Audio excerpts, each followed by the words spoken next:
Hello दोस्तों, क्या हाल चाल है आप लोगों का। आपका स्वागत है Confidence Career Institute chemistry by SS Yadav. आज आप जैसे देख रहे हैं हेडिंग, मैं आपको बताऊंगा फजान्स रूल। और फजान्स रूल की मदद से हम लोग आयनिक बॉन्ड के अंदर कितना कोवेलेंट कैरेक्टर होता है, ये कैसे आप निकाल सकते हैं, इसके बारे में हम लोग बात करूंगा। एक्चुअली ये होता है क्या है, आपने दो वर्ड बहुत सुने होंगे। जैसे एक सुना होगा आपने आयनिक बॉन्ड, एक होता है कोवेलेंट बॉन्ड। तो आयनिक बॉन्ड और कोवेलेंट बॉन्ड ये थोड़ा एक्सट्रीम वर्ड लगते हैं। जैसे कोई बॉन्ड आयनिक होगा या कोई बॉन्ड कोवेलेंट होगा, लेकिन ऐसा एकदम से सही नहीं है। एक्चुअली होता है क्या है, ना ही कोई बॉन्ड 100% कोवेलेंट होता है, ना ही कोई बॉन्ड 100% आयनिक होता है। एक्चुअली अगर कोई आयनिक बॉन्ड है तो उसके अंदर कुछ ना कुछ कोवेलेंट कैरेक्टर होता है, अगर कोई कोवेलेंट बॉन्ड है तो उसके अंदर कुछ ना कुछ आयनिक कैरेक्टर होता है। तो फजान्स रूल जो होता है ये आयनिक बॉन्ड के अंदर कोवेलेंट कैरेक्टर बताने के लिए है। अब ये कोई फजान्स रूल कोई एक ऐसा डिफिनीशन नहीं है, कोई ऐसा रूल नहीं है।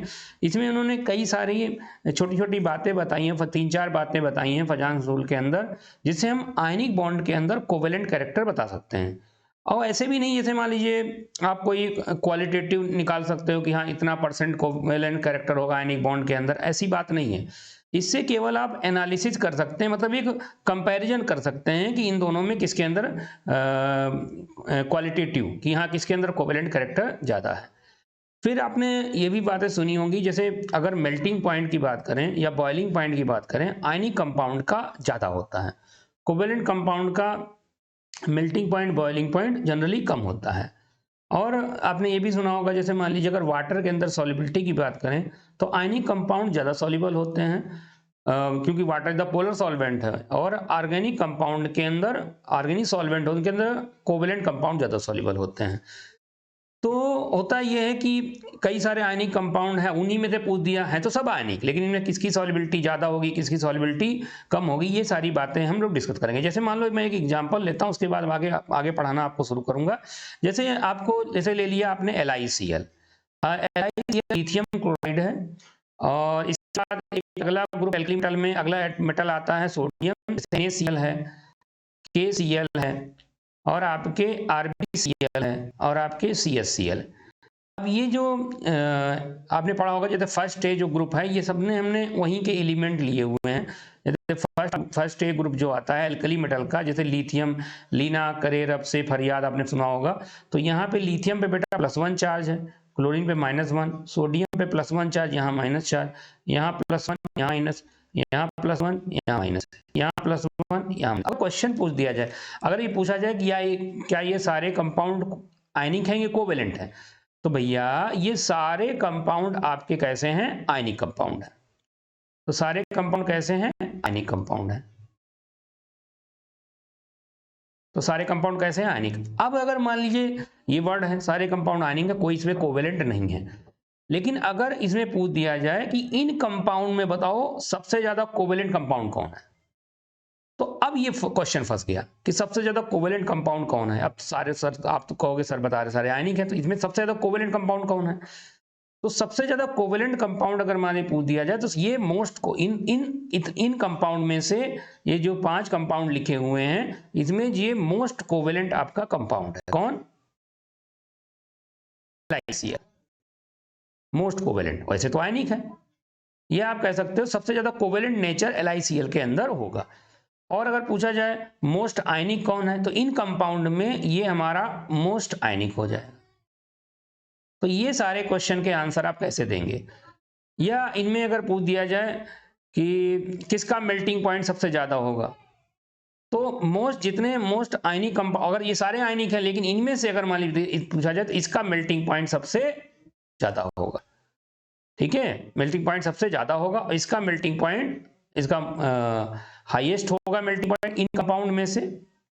और इसका मेल्टिंग पॉइंट जो होगा इन आयनिक कंपाउंड में, इसका मेल्टिंग पॉइंट आपका लीस्ट होगा, लीस्ट मेल्टिंग पॉइंट होगा। और कई सारी चीजें पूछे। अब पूछा जाए वाटर के अंदर किसकी सॉल्युबिलिटी ज्यादा है, LiCl की ज्यादा है, CHCl की। तो ये अगर ये मोस्ट आयनिक है तो इनमें से, वैसे तो सारे कंपाउंड सॉल्युबल होंगे लेकिन इसमें ये मोस्ट सॉल्युबल होगा, मोस्ट सॉल्युबल के अंदर, वाटर के अंदर, most soluble in water. Question कहा जाए तो वाटर के अंदर ही सॉल्युबिलिटी हम लोग निकालते हैं, और ये हमारा जो होगा ये मेल्टिंग पॉइंट इसका लीस्ट है, और ये हमारा मोस्ट कोवेलेंट है, तो इसकी सॉल्युबिलिटी वाटर के अंदर लीस्ट सॉल्युबल इन वाटर।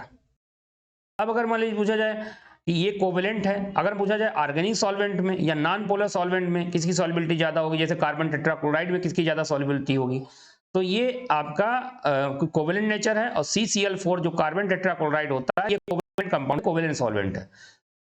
तो ये आपका जो होगा LiCl जो होगा मोस्ट सॉल्युबल होगा इन CCl4, तो मोस्ट सॉल्युबल इन CCl4, और ये क्या होगा, ये आयनिक है, ये हमारा least soluble in CCl4, soluble in CCl4। तो ये सारे क्वेश्चन के आंसर आप कैसे देंगे। अब ऐसा नहीं कि ये 5 कंपाउंड है, इनमें आपका जो LiCl होगा ये मोस्ट सॉल्युबल होगा CCl4 में, और ये हमारा जो होगा लीस्ट सॉल्युबल। तो इस तरीके से क्वेश्चन का आंसर आप कैसे देंगे। और भी कुछ बातें होती हैं, जैसे मान लीजिए किसका इसमें से बहुत डार्क कलर होगा या कौन ज़्यादा वाइट होगा, तो इस तरीके से ये आपका बहुत ज़्यादा, वैसे सारे कंपाउंड वाइट होंगे लेकिन ये बहुत वाइट कलर का होगा, ये आपका वाइट कलर होगा। तो जितना ज़्यादा कोवेलेंट कंपाउंड होता है उतना ही ज़्यादा आपका डार्क कलर का होता है। इस तरीके से आंसर भी आप फजान स्वरूप से दे सकते हैं। तो आप ये ना समझिए कि यार आयनिक बॉन्ड होता है तो वो आयनिक ही है, कोवेलेंट है तो कोवेलेंट है, नहीं, इनके ये तो एक्सट्रीम वर्ड है, इनके बीच में भी वर्ड आते हैं। तो आयनिक में भी पूछ सकता है कौन ज्यादा आयनिक है, कोवेलेंट कई सारे कंपाउंड में पूछे कौन ज्यादा कोवेलेंट। तो हम लोग आज फजान स्वरूप में बात करेंगे। फजान स्वरूप आपका ये बताता है कि आपके जो कंपाउंड आयनिक होते हैं तो उनके अंदर आप कैसे जो कंपाउंड आयनिक हैं तो उनके अंदर आप कैसे कोवेलेंट कैरेक्टर आप निकालेंगे। तो ये सारी चीजें हम लोग आज डिस्कस करेंगे। तो उसमें हम लोग एक वर्ड आता है, जैसे अब इसमें होता क्या है, जैसे मान लीजिए एक्चुअली होता क्या है, जैसे मान लीजिए जब आयनिक कंपाउंड किससे बनता है, आयन से बनता है, नाम ही आयनिक कंपाउंड आयन से बनता है। जैसे मान लो ये हमारा कैटायन है, ये हमारा कैटायन है। अब कैटायन मान लो कोई भी एलिमेंट हम ले लेता हूं, ये कैटायन, कैटायन के पास क्या होता है बेटा, पॉजिटिव चार्ज होता है इसके सरफेस पे, मतलब इसके बाद पॉजिटिव चार्ज होगा, और इसके मतलब प्रोटॉन का नंबर कम होगा, इलेक्ट्रॉन का नंबर ज्यादा होगा प्रोटॉन से। अब जैसे मान लो ये आपका कोई एनायन है, ये इसका न्यूक्लियस है, ये एनायन है। एनायन का साइज बेटा जरूर जनरली बड़ा होता है किससे, कैटायन से, एनायन का साइज बड़ा होता है।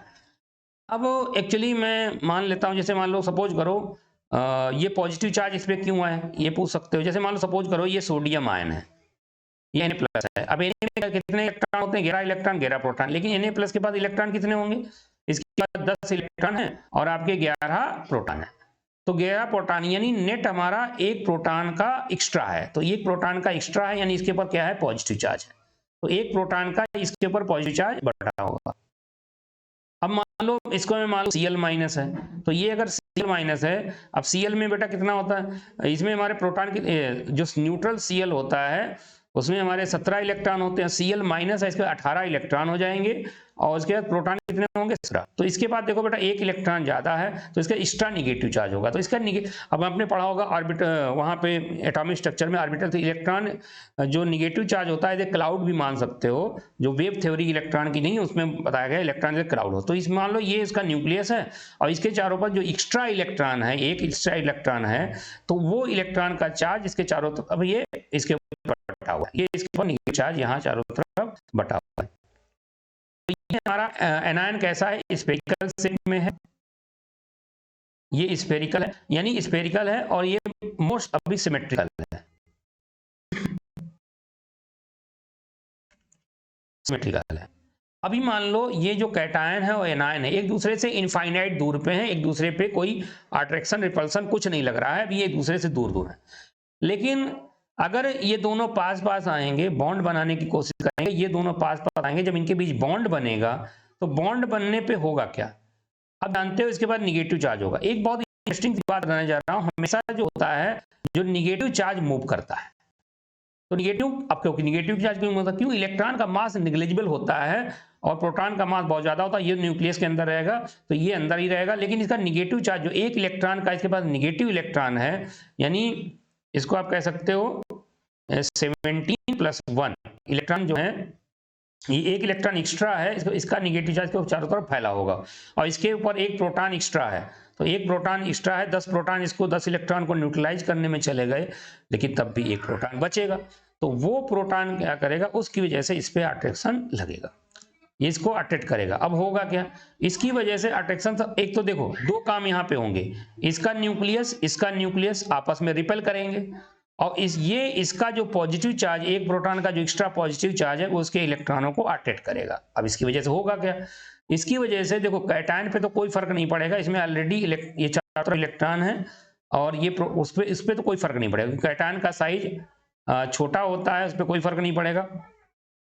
लेकिन एनायन का जो साइज होगा, ये एनायन के इलेक्ट्रॉनों को ये कैटायन अपनी तरफ क्या करेगा, खींच लेगा, इसकी वजह से एनायन की शेप इस तरीके से हो जाएगी, और जो इस पे इलेक्ट्रॉन का अट्रैक्शन हुआ, तो ये इलेक्ट्रॉनिक चार्ज यानी निगेटिव चार्ज इसका एनायन का इधर आ जाएगा, ये निगेटिव चार्ज है, और इसके न्यूक्लियस को ये क्या करेगा, रिपेल करेगा, ये आपस में रिपेल करेगा, न्यूक्लियस दूर चला जाएगा।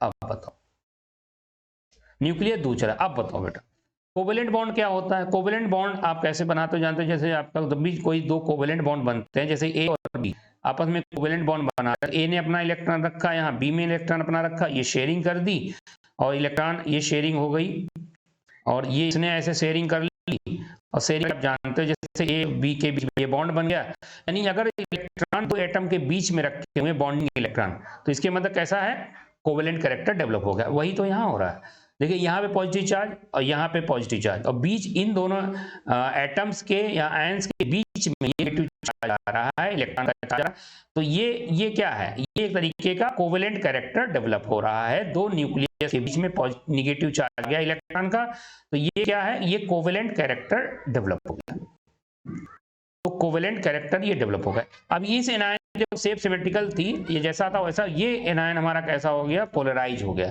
तो इस एनायन को क्या कहते हैं हम लोग, पोलराइज। अब ये वर्ड पोलराइज वर्ड बहुत इंपॉर्टेंट है, ये एनायन क्या कर गया, पोलराइज कर गया, यानी एनायन का पोलराइजेशन हो गया, तो यानी पोलराइजेशन वर्ड बहुत इंपॉर्टेंट। अब जितना ज्यादा एनायन का पोलराइजेशन हो जाएगा, उतनी ज्यादा इलेक्ट्रॉन डेंसिटी ये दो न्यूक्लियस के बीच में होगी, उतना ज्यादा कोवेलेंट कैरेक्टर डेवलप होगा। आशा करता हूं ये वीडियो आपको समझ में आ रहा होगा, आपको समझ में आ रहा है तो प्लीज़ हमारे चैनल को लाइक करिए, सब्सक्राइब करिए, और अपने दोस्तों से शेयर करिए, और जिससे मुझे मोटिवेशन मिले, मैं आपको और वीडियो बनाता रहूं। अगर आपको किसी भी टॉपिक में डाउट है तो वो लिख के भेज दीजिए, वो मैं टॉपिक का वीडियो बना दूंगा, या लाइव क्लास भी ले लूंगा अगर आप कहेंगे। तो चलिए आगे देखता हूँ। तो ये देखिए, जितना ज़्यादा एनायन का पोलराइजेशन होगा, उतना ज़्यादा यहाँ पे कोवेलेंट कैरेक्टर डेवलप होता चला जाएगा। यानी जो अगर मान ली बात करें तो कोवेलेंट कैरेक्टर जो अगर बात करोगे, तो जो कोवेलेंट कैरेक्टर है, ये कोवेलेंट कैरेक्टर जो आपका है ये प्रोपोर्शनल है किसके, पोलराइजेशन के,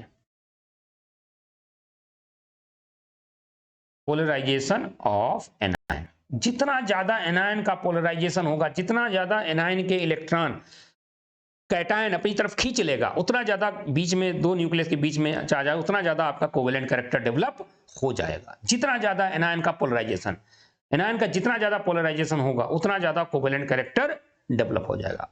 अब बात यहीं पे फंस गई, यानी हमको ये पता चल जाए कि कब एनायन का ज्यादा पोलराइजेशन होगा, इसमें ज्यादा पोलराइजेशन उतना कोवेलेंट कैरेक्टर डेवलप हो जाएगा। तो इसके लिए अगर मैं बात करूं तो आप एक चीज को ध्यान रखें, जब भी एनायन पोलराइज करते हैं तो अब इसको इस तरीके से समझ सकते हैं। तो पोलराइजेशन किस बात पे डिपेंड करता है, पोलराइजेशन प्रोपोर्शनल होता है, अगर मैं बात करूं तो चार्ज ऑफ कैटायन, यानी जितना ज्यादा कैटायन का चार्ज होगा, कैटायन के ऊपर जितना ज्यादा चार्ज होगा एनायन का, उतना ही ज्यादा पोलराइजेशन होगा। कैटायन का जितना ज्यादा पॉजिटिव चार्ज होगा, उतना ज्यादा पोलराइजेशन होगा। और इनवर्सली प्रोपोर्शनल क्या होता है, कैटायन की रेडियस, यानी कैटायन की जितना ज्यादा साइज होगा, उतना कम पोलराइजेशन होगा। तो ये जो है, ये वर्ड किसके लिए है, कैटायन के लिए। इसको ये कैटायन के लिए, कैटायन का जितना ज्यादा चार्ज होगा उतना ज्यादा पोलराइजेशन, जितना बड़ा साइज होगा उतना ही कम पोलराइजेशन। तो इसी वर्ड को हम लोग, जो ये लिखा हुआ है Q+/R+, इसको हम लोग क्या कहते हैं, हम लोग पोलराइजेशन पावर। पोलराइजेशन पावर किसकी, कैटायन की, पोलराइजेशन पावर ऑफ कैटायन। ये जो वर्ड होता है इसको हम लोग पोलराइजेशन पावर ऑफ कैटायन याद करिएगा, इसी को याद कर लीजिएगा, इसी पे बेसिस पे अभी मैं एग्जांपल आपको करवाऊंगा। दूसरा पोलराइजेशन पावर ऑफ कैटायन। उसके बाद और कब पोलराइजेशन ज्यादा होगा? पोलराइजेशन और कब ज्यादा होता है, या तो कैटायन देख लो, एक वर्ड और होता है पोलराइजेशन प्रोपोर्शनल टू होता है आपका Q माइनस R माइनस। अब ये क्या है? ये आपका Q minus into R minus, जैसे आपका ये क्या है एनायन की रेडियस, यानी एनायन की जितनी ज्यादा रेडियस होगी, ठीक है, जितना ज्यादा एनायन की रेडियस होगी उतना ज्यादा आपका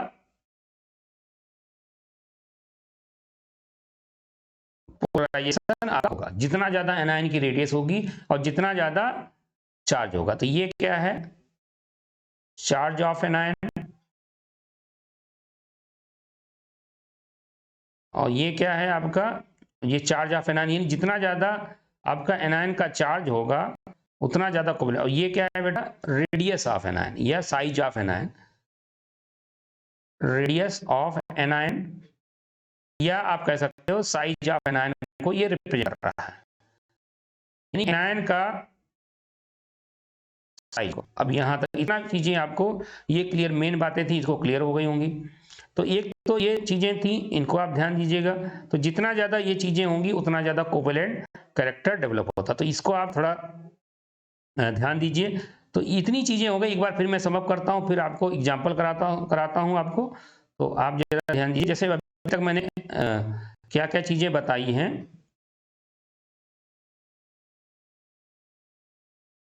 तो हमने क्या बताया आपको, जो कोवेलेंट आयनिक कंपाउंड, आयनिक और कोवेलेंट जो होती एक्सट्रीम केसेस हैं, लेकिन इनके बीच में भी कंपाउंड के अंदर कंपाउंड, आयनिक कंपाउंड में भी कोई कंपाउंड ज्यादा कोवेलेंट हो सकता है, कोई कंपाउंड लेस कोवेलेंट हो सकता है, कोई कंपाउंड ज्यादा आयनिक हो सकता है, कोई कंपाउंड कम आयनिक हो सकता है।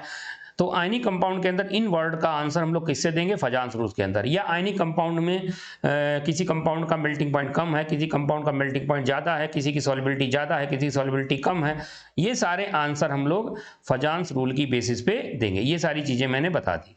फिर फजांस रूल क्या बताता है? फजांस रूल आया कैसे? फजांस रूल एनायन की पोलराइजेशन को बताता है। एनायन का पोलराइजेशन जितना ज्यादा होगा, एनायन जितना पोलराइज करेगा, जितनी इलेक्ट्रॉन डेंसिटी बीच में आएगी, उतना ज्यादा कोवेलेंट कैरेक्टर डेवलप होगा। पोलराइजेशन किस पे डिपेंड करता है?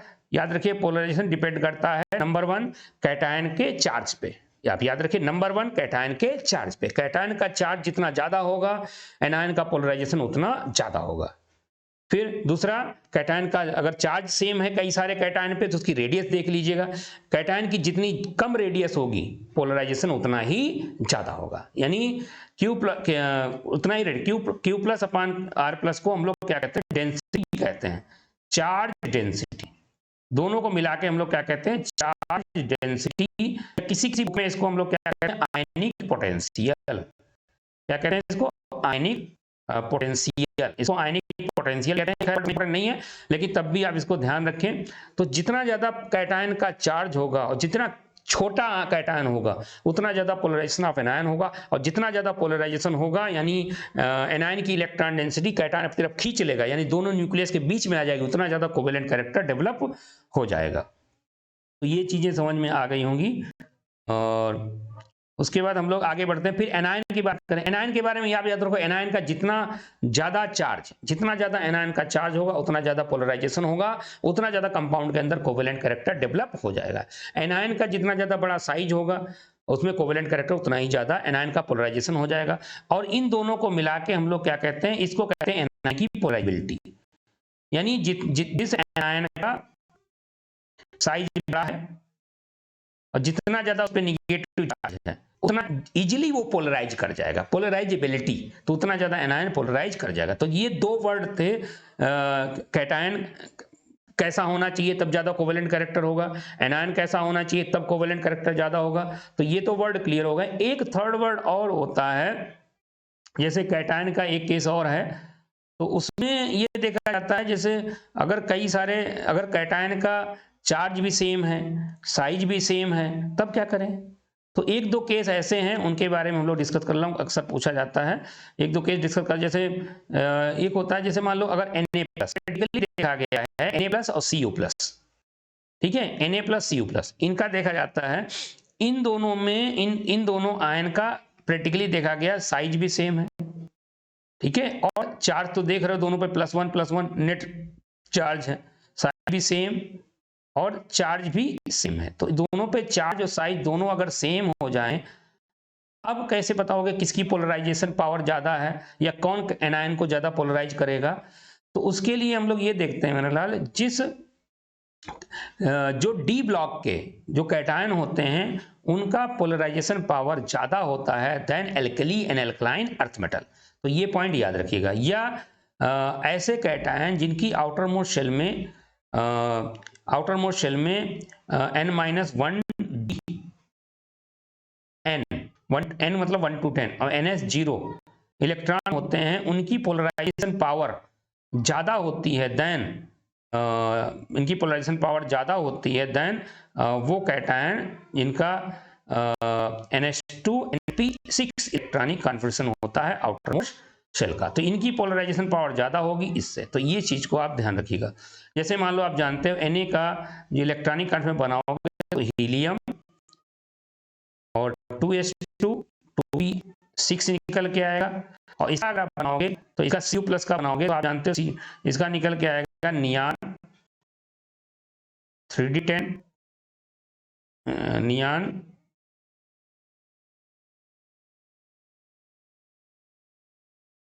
नियान 3s2 3p6 3d10 निकल आ रहा। फोर्स 3d10 होता है, एक्सेप्शनल केस है। इलेक्ट्रॉनिक कॉन्फिगरेशन आपको पता होगा, अगर नहीं पता है तो आप कमेंट करें, मैं इलेक्ट्रॉनिक कॉन्फिगरेशन बता दूंगा। तो जिनकी आउटर मोस्ट शेल में 18 इलेक्ट्रॉन होते हैं, जैसे 18 हो या 18 से कम हो लेकिन NH2Np6 ना हो, तो 18 इलेक्ट्रॉन होते हैं, इसको हम लोग क्या कहते हैं? Pseudo inert gas configuration. क्या कहते हैं? स्यूडो में झूठा, स्यूडो इनर्ट गैस कॉन्फिगरेशन कहते हैं। तो ऐसे कैटायन इनका स्यूडो इनर्ट गैस कॉन्फिगरेशन होता है, उनकी पोलराइजेशन पावर ज्यादा होती है, तो उनके कंपाउंड के अंदर कोवेलेंट कैरेक्टर भी ज्यादा होता है। तो इस चीज को आप ध्यान रखिएगा। तो यानी अगर तो इसके कंपाउंड या मान लो अगर इससे ज्यादा या मान लो 18 इलेक्ट्रॉन हो या 17 भी हो सकते हैं। जैसे भी हमें आपको जैसे 2-3 कंपाउंड आपको एक पहले इसी का एग्जांपल आपको कराता हूं।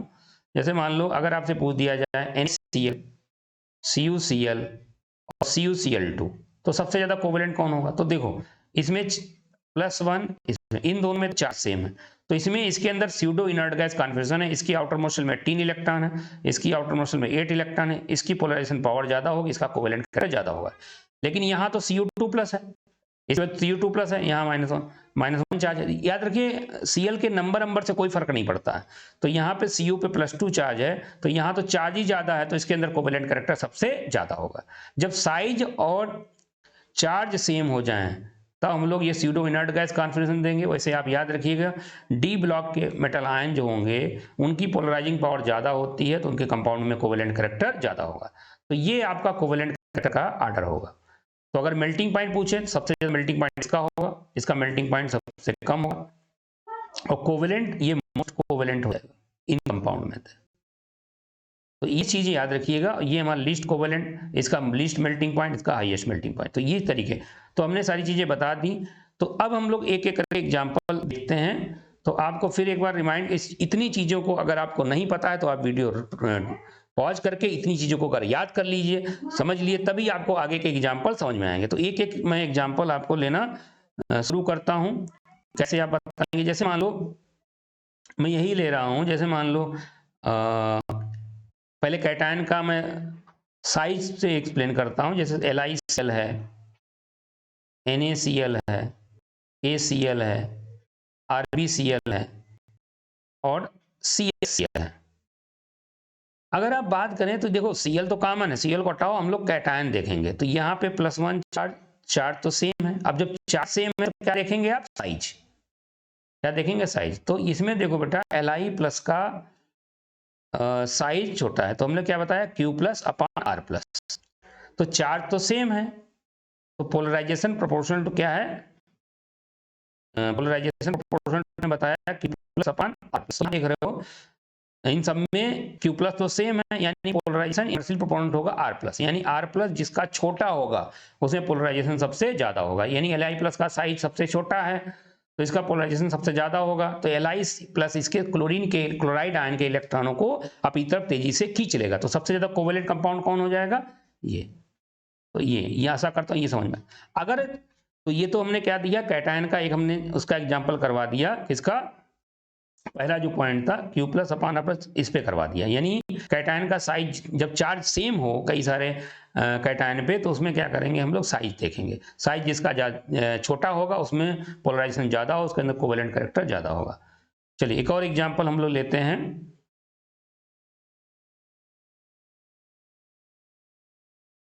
एक और एग्जाम्पल जैसे हम लोग लेते हैं, जैसे सपोज करो अगर मैं इसका एग्जाम्पल लूँ, जैसे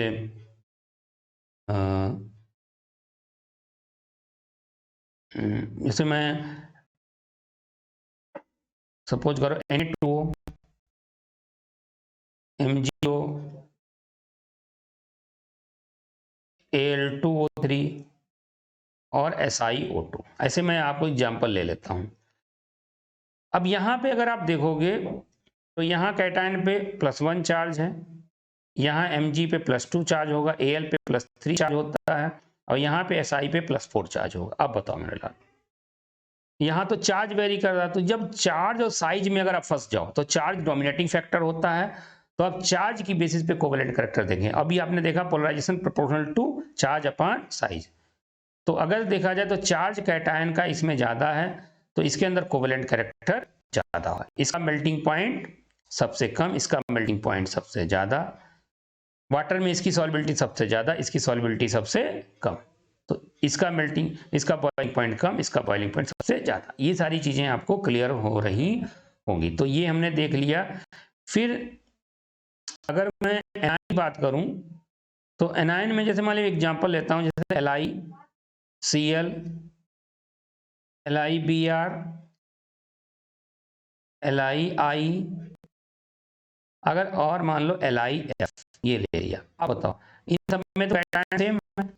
अब आपका एनायन वेरी कर रहा है, एनायन जब वेरी कर रहा है तो यहां से आप देखिए ये I-, अब जानते हो बेटा डाउन टू ग्रुप जो वेरी कर रहा है उसको देखो, तो यहाँ पे आप जानते हो बेटा F- का साइज छोटा होगा, ये मान लो F- है, ये आपका Cl- है, ये आपका Br- है, और ये आपका I- है। तो I- का साइज सबसे बड़ा है। अब बताओ मेरे लाल, ये अपना इलेक्ट्रॉन भी तो न्यूक्लियस को अपने खींच रहा होगा, लेकिन I- के इलेक्ट्रॉन न्यूक्लियस से बहुत दूर हैं, तो इनको Li+ तेजी से खींच लेगा अपनी तरफ, बीच में ला लेगा, तो यानी इसके अंदर कोवेलेंट कैरेक्टर सबसे ज्यादा होगा। ऐसे ही एक और एग्जांपल आपको कराता हूं,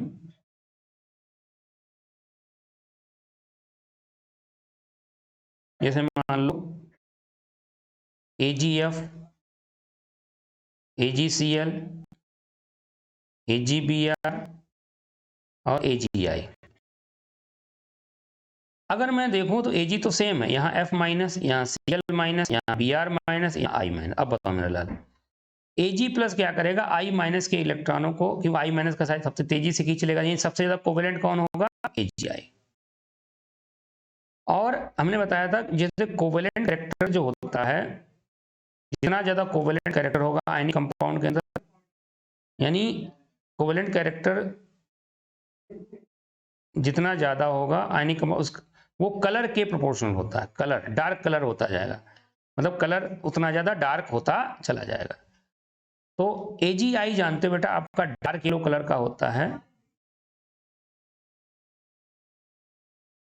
AgBr आपका लाइट येलो कलर होता है, AgCl व्हाइट कलर का होता है, और AgF जो होता है ये तो सॉल्युबल होता है, इसका प्रेसिपिटेट होता ही नहीं, ये बहुत लास्ट। और सब अगर मान लीजिए देखा जाए तो सबसे ज्यादा कोवेलेंट कौन है, ये।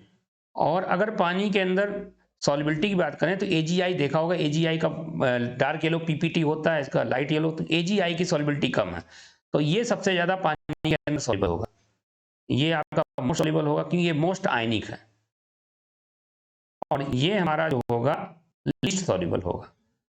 तो ये लीस्ट सॉल्युबल होगा। और याद रखना इन तीनों का पीपीटी होता है, प्रेसिपिटेट होता है, इसका डार्क येलो, इसका लाइट येलो, इसका व्हाइट कलर का। अमोनिया के अंदर AgCl का पीपीटी घुल जाता है, AgBr का पीपीटी पार्शियल सॉल्युबल होता है, AgI का प्रेसिपिटेट घुलता ही नहीं है, AgI का अमोनिया के अंदर नहीं घुलता है। तो ये भी चीजें आप याद रखिएगा। तो यहाँ से आपको क्लियर हो, जितना ज्यादा कोवेलेंट करेक्ट उतना ज्यादा डार्क कलर होता चला जाएगा। तो ये चीजें, ये सारी चीजें हो गई। और एक जैसे एग्जांपल आपका एनायन का ले लेता हूं वेरिएशन करके। अगर मैं वेरिएशन करूंगा ना, जैसे मान लो सपोज करो अगर मैं MgO MgF2